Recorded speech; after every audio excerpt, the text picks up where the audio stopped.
Hello everybody. So which one is the laser pointer? Got it. All right. Okay, so my name is Mohammad Emtiyaz Khan, but all my friends and everybody else actually call me Emti. And I'm really happy to be here because I live in Switzerland, which is an amazing country. But I just had a donaire for 350 euros. So 3 euros 50 cents, and it's amazing. And I'm thinking I might get a haircut also.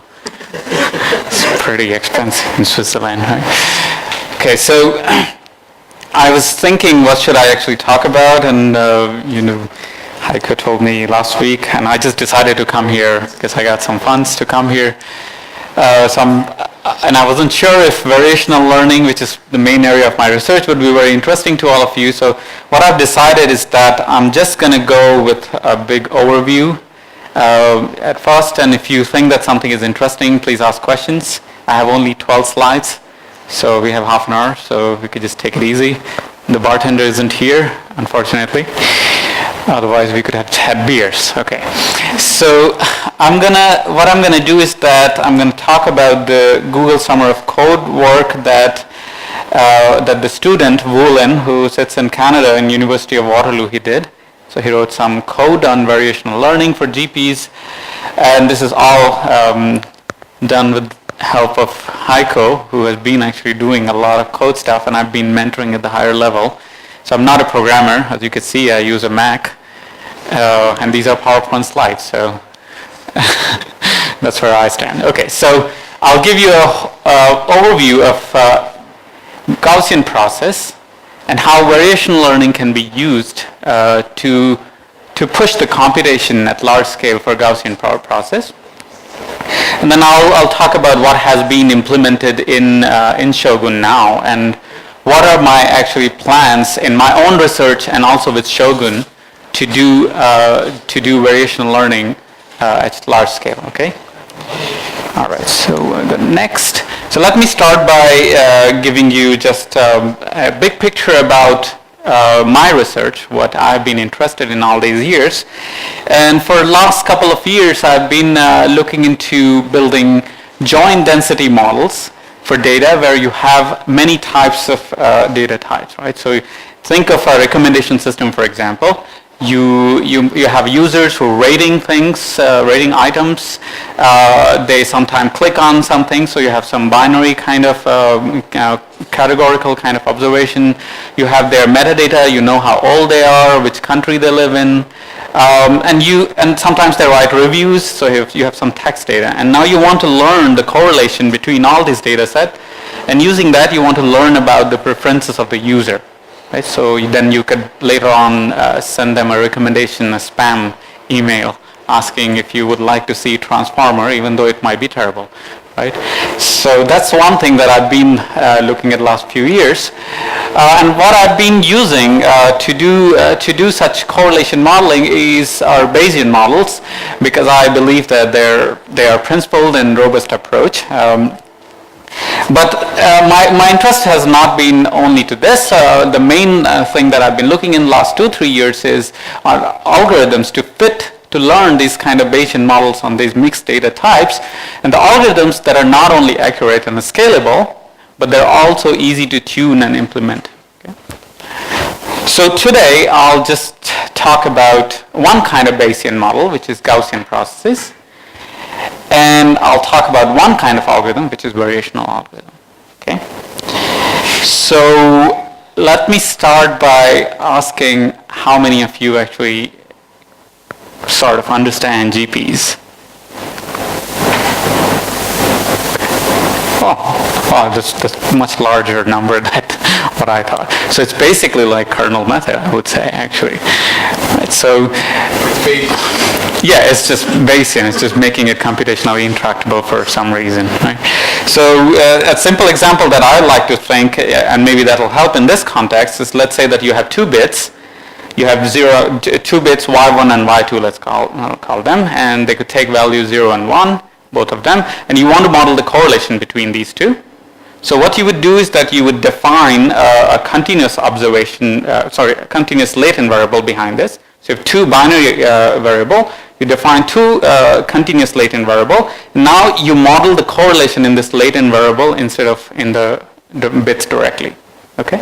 So if the bits both going to take same type 0 0 or 1 1, then the latent variables should be highly correlated. Right? And if they take they're independent from each other, then the latent variables should be almost independent. Right? So what Gaussian process does is that it puts a prior on the latent variable.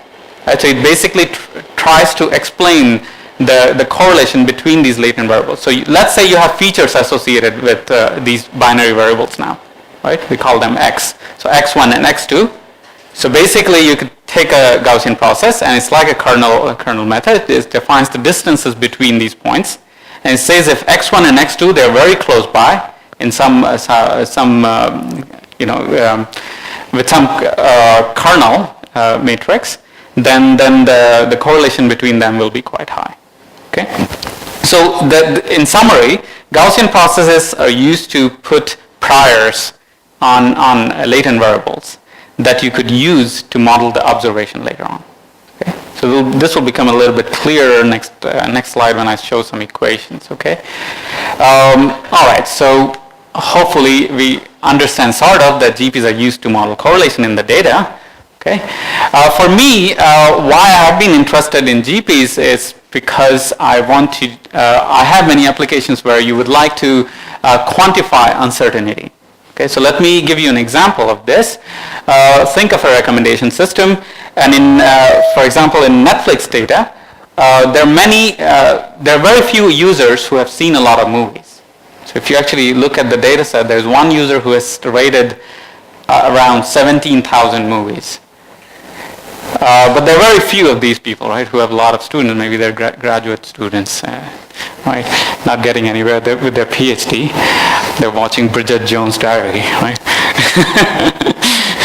Okay, so there are few users who have watched a lot of movies, or rated a lot of movies, and there are many other users who have rated very few. So there is some kind of uncertainty in the estimate that you would get from these users, right? The users who have given a lot of data to you, you know that you're very confident about their preferences, what they might like or dislike. But the users who have not given you much data, you don't know much about them, right? So Gaussian process sort of, because it's a Bayesian method, it quantifies this uncertainty very well. And that's one reason why people have been interested in it.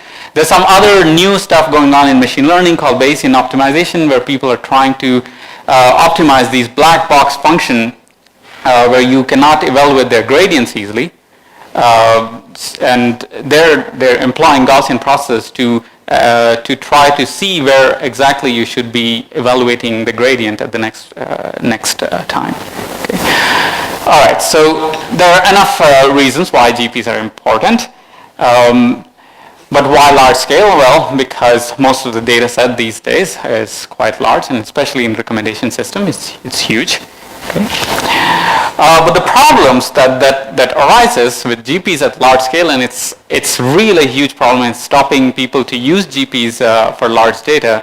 It's because of scalability problem, and that happens because of the covariance matrix. So as the name suggests, Gaussian processes are Gaussian. You have a covariance matrix associated with it. And covariance matrix is sort of like kernel matrix.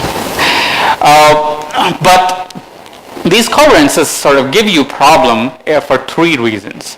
So first one is whenever you want to do some estimation or prediction, you have to compute a posterior covariance matrix. And this posterior covariance matrix is amazingly huge. So think about a classification or regression problem where you have, let's say, 10,000 data points. Then the covariance matrix is going to be 10,000 times 10,000, and you have to invert this matrix. Okay, so that's the first problem, and people have actually come up with many ways to do sparse approximation, low rank approximation, and that sort of, it works right now. So that's sort of a less big a problem, but still a problem.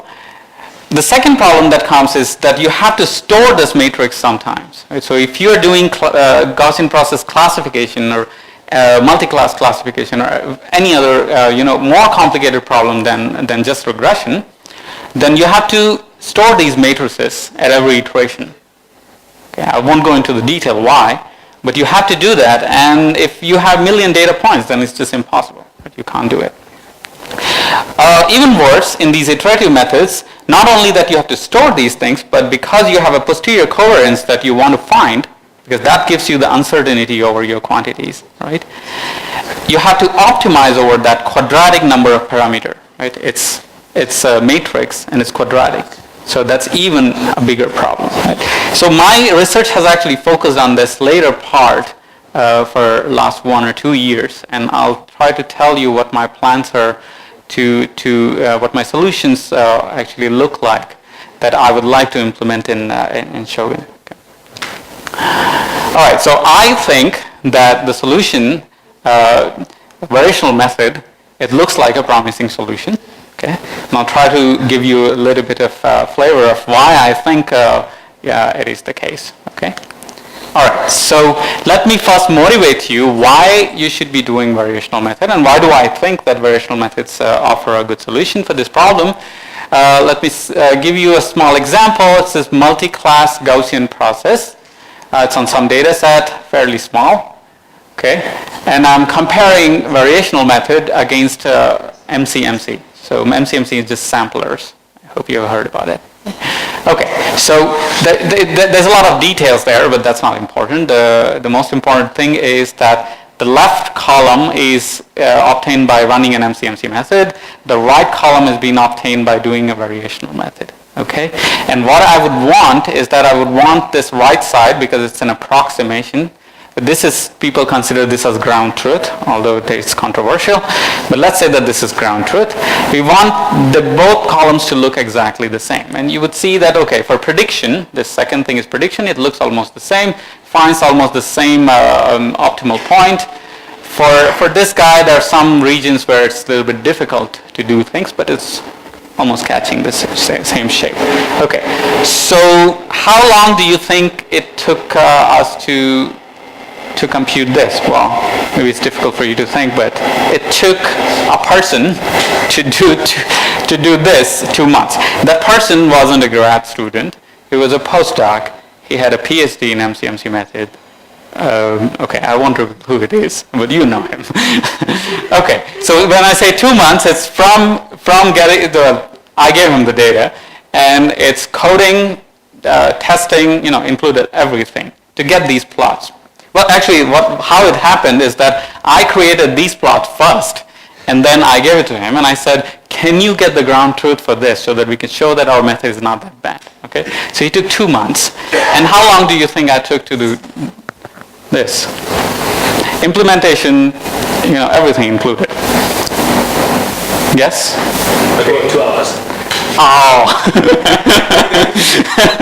Thank you. I really like that, but it was 3 days, yeah. So I did this, we had the deadline, and I did this, and I gave it to him, and this came actually, these points, it's very difficult, these areas are very difficult to actually do sample from and even do variational methods, so it was really, really complicated to do that. Okay, so that's one result. There's other stuff that other people have done, and it's not for Gaussian processes, it's for latent factor model. So on Netflix data, if you're running some algorithms, so this is MAP method, which is just maximum a posteriori estimation, just like maximum likelihood. If you do that, then you run in 5 minutes, and you get the variances. There's a little bit of variance of what results people have been reporting, because this is an ill-posed problem, and you have to choose the regularization, and different people choose different ways. So as expected, there is some variance, as you would expect with these methods. If you run an MC sampler, Gibbs sampler, it gives a little bit better results, and it's also very stable, right, because it's a Bayesian method. And every iteration sort of takes the same time. But the problem here is that you just don't know when to stop. You don't know, there's no convergence. The sampler just keeps going randomly, in the space, and you don't know when to exactly stop the sampler. So the authors, this Ruslan, he ran this for 800 samples because they didn't know how many samples to run, and they still didn't know if it converged, but it gave good answers, so I guess it's okay. It took 6 hours, and this takes around 2.5 hours in total, right? So the problem is not that this method is bad. The problem is that you don't know how to diagnose it, right? You don't know when to stop. If you do variational method, well, per iteration is almost the same as GIPS, but you know when to stop exactly because you're running an optimization problem, as I'll show you later. Okay, so it finishes about in 5 hours and gives the same result. Okay, so I hope that this gives you kind of an insight into why variational methods are doing better, because they're sort of closer to the methods that already have been established, optimization methods. Right? People have worked on it for decades, and these more or less they're very good methods to actually solve optimization problem. And these variational methods, they sort of build upon these things, right? So they have better tools of diagnostic. And MCMC is catching up. It's also making progress, but I think for large scale, variational is gonna go further, at least in next few years. Okay, so let me give you an outline with this I just had a question. What is D representing before? Oh, so D here is the latent dimensionality of your collaborative filtering. Right? So you have this factor model, which is like PCA. Think of it as PCA, and it's the low rank, the dimensionality of the eigenvalues that you preserve. And is there a reason why it's there for map and the others is just Yeah, there is. I'll talk. Well, you can. You just have to regularize it very heavily. All right. You need more to be able to capture with that. It's not an algorithmic thing. It's actually because of the method that you get that. Okay. I can talk about that later. Okay. So I'll just. Okay. I'm halfway already there. Okay. I'm 6th slide. So let me see. Okay. So I'll finish in like next 10 minutes, I think. Okay, so I'll just briefly give you what is this variational approximation that I've been talking about, just briefly tell you, and then I'll tell you a rough overview of all sorts of variational algorithms that exist in the literature and how they compare with each other, and then I'll tell you about some future plans with Shogun, hopefully, on doing some large-scale implementation of this, and just briefly touch upon the work that has been done by the student, which I think is really good. Okay. Do you have a question? I also want to ask about the... Okay. Well, thank you. Okay, so please feel free to ask questions. Because I really don't know, what you want to know more about from what I know. So, okay, so let me just give you a little bit of, rough outline of how variational methods work, at least the ones that there are many types of variational methods, but I'm going to just talk about variational Gaussian approximation. That's the one that I've been working with. Okay, so let's say that you have some features X, okay, and you formed your kernel matrix that Marius talked about, and this kernel matrix is positive definite, as he said. And you also form some mean function, let's say. This is a vector and this is a matrix. And then you define a Gaussian prior. This is the Gaussian process prior. That's just there on the latent variable. Right? So the bits example that I was giving you, this y, there are 2 bits, n is 2, y1 and y2. There's one latent variable for each of that, so z1 and z2. And then z1 and z2 have a Gaussian prior on top, where sigma is basically telling you how correlated they are. Okay? So this is observed, but this is unobserved. So you have a prior on it, you have an idea of how it's going to be like, but you would like to estimate this exactly, right? You would like to know. After observing the bits, what exactly was the correlation in the bits, right? So you want to estimate set. So that's called posterior Bayesian inference for Bayesian statistics. Okay. So the usual way that you would do it is that you would try to marginalize this out. So you write this thing, this is just a joint distribution of y and z, and then you're trying to integrate out the latent variable from here. Okay, so this sort of gives you a score of how likely the data is to come up from this model. This is maximum marginal likelihood. Okay, so you're trying to, it's like maximum likelihood, but you're marginalizing over the latent variable. Okay, all right. So in pictorial form, this is how it looks like. These are, let's say, so these are Gaussian prior. So that's just a Gaussian, and this might be something like a threshold function for bits, right? So you observe a z, you threshold it at some place. So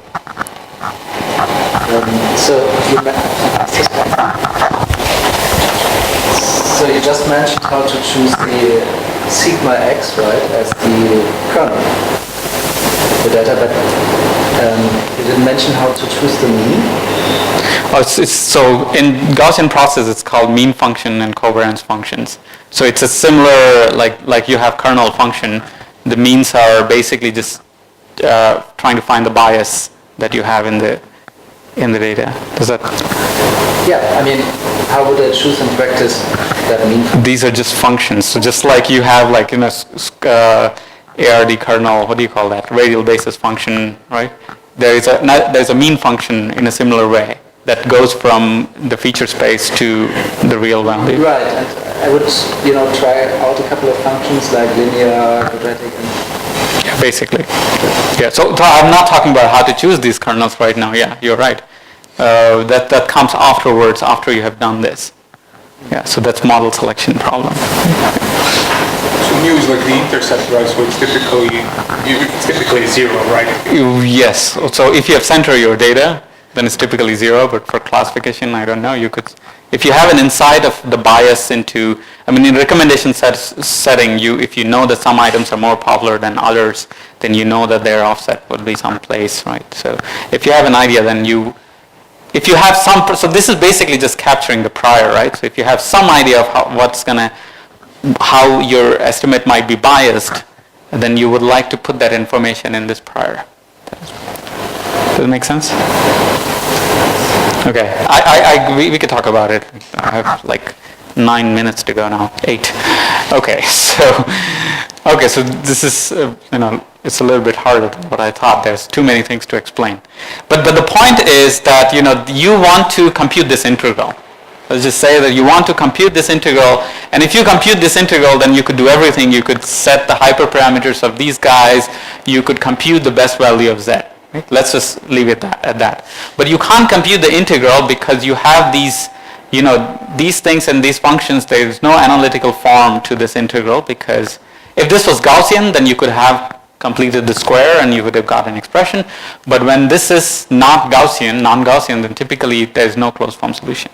Okay, so the variational way is to say that I'm gonna multiply the variational Gaussian approximation. I'm gonna multiply and divide by a Gaussian distribution, and that's, let's say, is my posterior. Okay, and then what I'll do is that I'll take this log inside, and that'll somehow make the integral easier. Okay, so I don't know these things right now. I don't know what the parameter should be. So let's just say that I choose something, and then I take the log inside. So I'll get a lower bound because log, there's Jensen's inequality, basically. So the log goes inside, and the expectation you take with respect to this, and then you get a lower bound. And I'll collect these two terms first, and that's here. So it's basically just the Kale divergence between two Gaussian distribution. Okay. Getting a little bit technical. So this log goes in here, these two terms come here, the expectation with respect to this, that's this term. This log comes here, you take this term, and the product becomes the sum. You have smaller one-dimensional integral to do. Okay? So it turns out that the original problem is much difficult. It's an integral in n dimension. This problem is much easier. There's an integral in 1 dimension because it's just each of this small function. And then now what you could say that I want to find a bound that is closest to the original thing. And because I didn't know these guys, I'm just going to optimize with respect to the mean and the covariance of this guy. Okay? So, it's a lot of work to explain this. But basically what I'm saying, to compute this integral, I could write an optimization problem that is tractable to compute, the gradient and the function values, and it'll give me an approximate answer to that. And that's basically what I've done. So did you assume somewhere here diagonal covariances No, not So just the next slide. next slide. Okay. Yeah. So there are two things to find: the mean of this guy, the covariance of this guy. I mean, this is not a scalar. This is a multivariate Gaussian. But I didn't want to put it in there. So there are two parameters, right? So a lot of work that I've done in the last 3-4 years has gone into this, in finding why this is a good thing to do and where it's not a good thing to do, and how you could speed it up. Okay, so I won't talk about that, but let me just give you a brief overview of how you would do this. Right? The question is now, how do I optimize this with respect to these two things? Right? The easiest thing is the maximum a posterior solution, where you say that I'm just going to ignore the covariance. I'm just going to not bother about it and think that everything is very deterministic. There's just, well, not deterministic, but there's no uncertainty about my estimates. At least in this formulation, and then you just get map estimate. The problem is nice because everything is convex. You could prove that for many of these guys, everything is convex. Okay. The other thing that you could do is that you could say that this guy is diagonal, and that gives you a mean field approximation, and that's also convex, and it's actually convex for many cases. Okay. The third thing that you could do, that you could compute the Cholesky of this, and you could rewrite the whole problem as a function of the Cholesky of this guy. Everything is still convex, and it's okay, right? The one problem is that this covariance matrix is huge, right? So if you have 10,000 data points, you have 10,000 times 10,000 parameters to optimize with respect to, and the Cholesky will have also the quadratic number of parameters. So it's really, really huge. So that's bad. So what this KL method does, that it says that, oh, I'm going to look at the optimum of this solution, this objective function, and this optimum, it turns out, it's not that complicated, it's much nicer. And it turns out that any optimum of this guy can be represented in terms of this, a diagonal, a vector. Let me not go into the detail, but basically you could reparameterize the problem in terms of a vector, in terms of a vector instead of a matrix. Okay, so that's the thing. So the problem is that now it's not convex. Right, so you reduce the number of parameters, but it's not convex. So I did some work last year on this, which was trying to get both of these things, to have the convexity and also have some of these things, reducing the number of parameters from quadratic to linear. You do it, but it doesn't work for everything. But I have a new paper that I've submitted to NIPS where I solve all of this and everything works out. So hopefully that goes into Shogun. So I'll give you a hint of that in the next slide. How do I do that? Okay, so here's a comparison on accuracy and on computation. So this side is less accurate, that side is more accurate. This side is less computation, and that side is more computation. Right? So, so here there are map methods. Map methods are fastest but least accurate. The KL method is most accurate, but it's the slowest, right? And there are all these things in between. The problem is here that, when you do the Cholesky thing, well, you get the same performance, but they kind of work in different domain, right? So this is convex, but this is not convex, but this has quadratic number of parameter, and this has linear number of parameter. So what do you go with, right? So I come up with a new method which I call decoupled variational inference, where you get both, basically. Okay.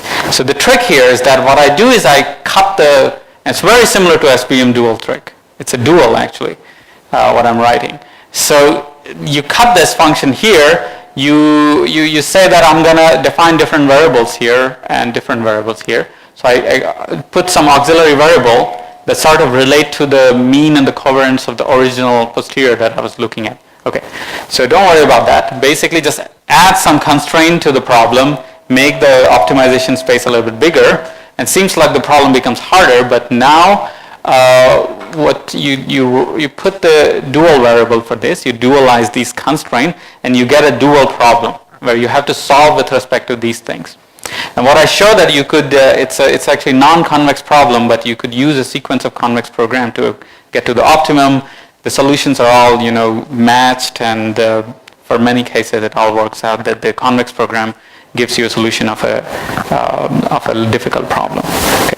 So in the end, what's going to be crucial for the implementation in Shogun is that what if you want to do some more complicated stuff like GP classification, you could reduce the computation to just doing regression. And that's the key point of all of this work.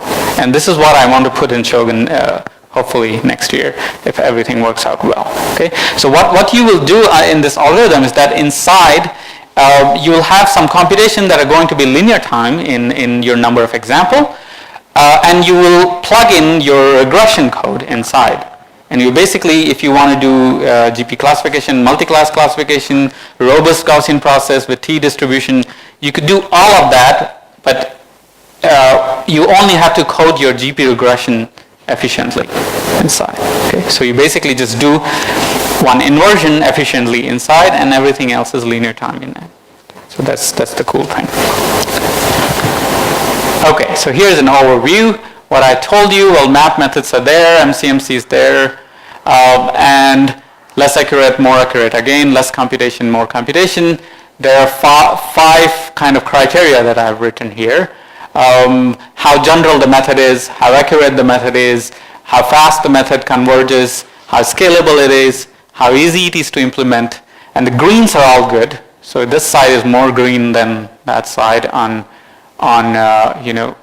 implementation and speed. That side is more green on accuracy and generality and other stuff. But what I'm trying to tell you here actually is that all of this stuff is now implemented in Shogun. Okay, so EP was done last year. This has been done before because this just requires optimization. And the student now implemented mean field and all sorts of variational methods that I talked about in the previous slide. Okay. So what do you mean by scalability in this context? Well, scalable means if you, let's say you have n cube operation when you have to do inversion, that's not scalable, right? So mean field is not n cube. So it's the difference between speed and scalability? Speed is how fast they converge. I see. Right? So MCMC doesn't converge very fast. Right? So, sorry, that's a little bit, okay. All right, so skip all of this. iPath and notebook, I could probably just, I'm 2 minutes over already. You could, can I show that?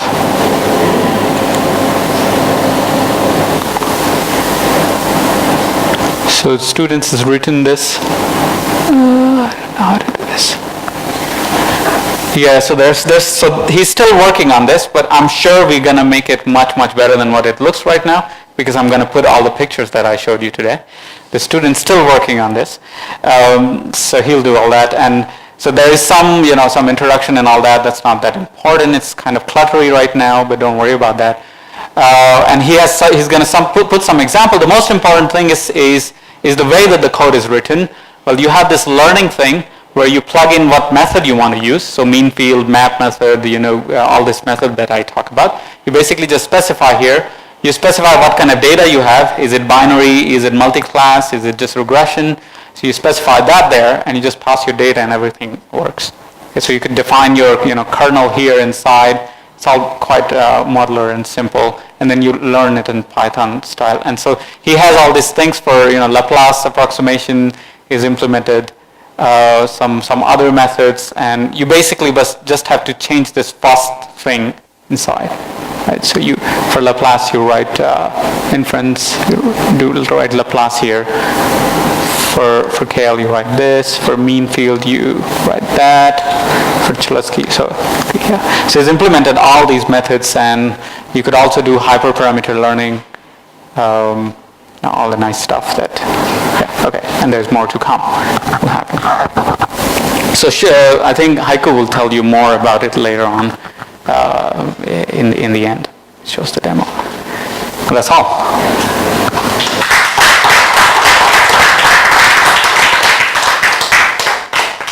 Questions?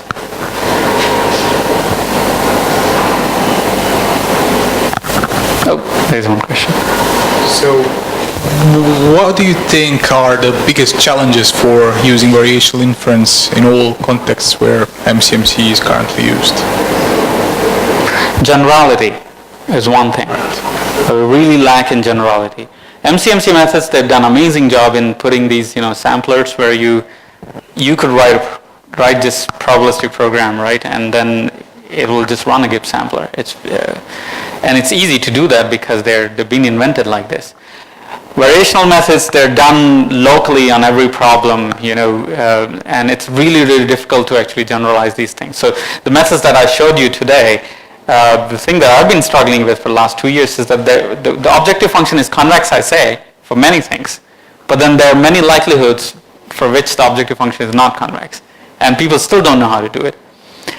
Expectation propagation is even worse, right? It works very, very well for a few likelihoods, but then if you change your data to something else, then it doesn't even have convergence guarantees, right?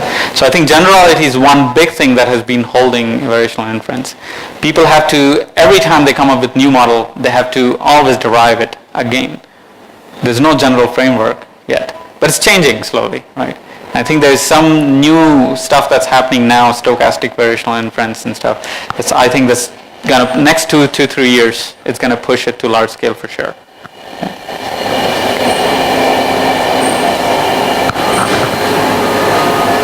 All right. Thank you.